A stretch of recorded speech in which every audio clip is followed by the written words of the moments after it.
there is a great awakening going on around the country, particularly among younger people.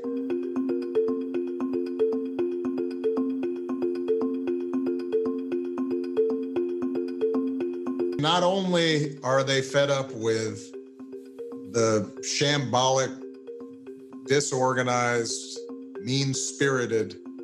approach to governance that we've seen over the last couple of years, but more than that, are eager to take on some of the core challenges that have been facing this country for centuries, that are willing to demand an honest accounting of how we think about race in this country, that are insisting that issues like climate change can no longer be ignored or just addressed along the edges, demanding that we create an economy that works for all people and not just some, and recognizes that in order for us to actually deliver on the American promise, we can't just tinker around the edges, that we've got to take some big, more structural steps to ensure that everybody's getting a good education, and that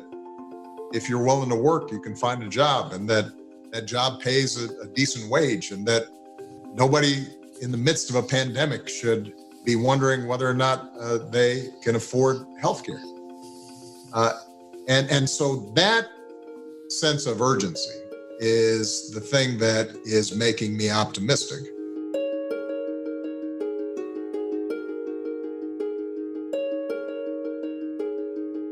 I don't think I have to reiterate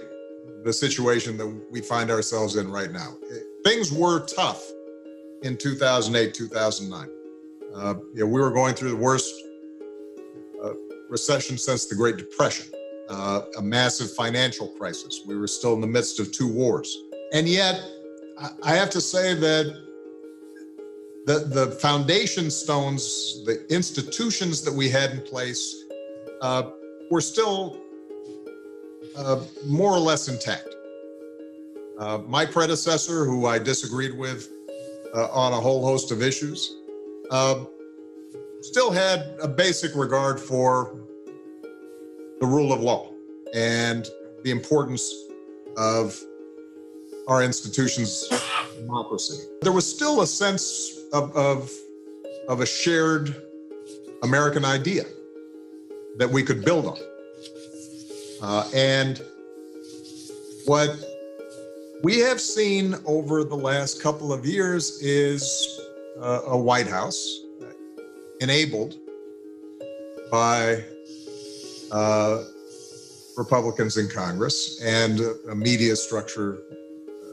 that supports them, that has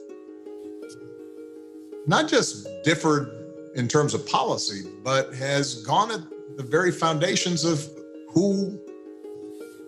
we are and who we should be, that suggests facts don't matter, science doesn't matter, that suggests that a deadly disease is fake news, that sees the Justice Department as simply an extension and an arm of the personal concerns of the president, that actively promotes division and considers some people in this country more real as Americans than others. That we haven't seen out of a White House in a very long time.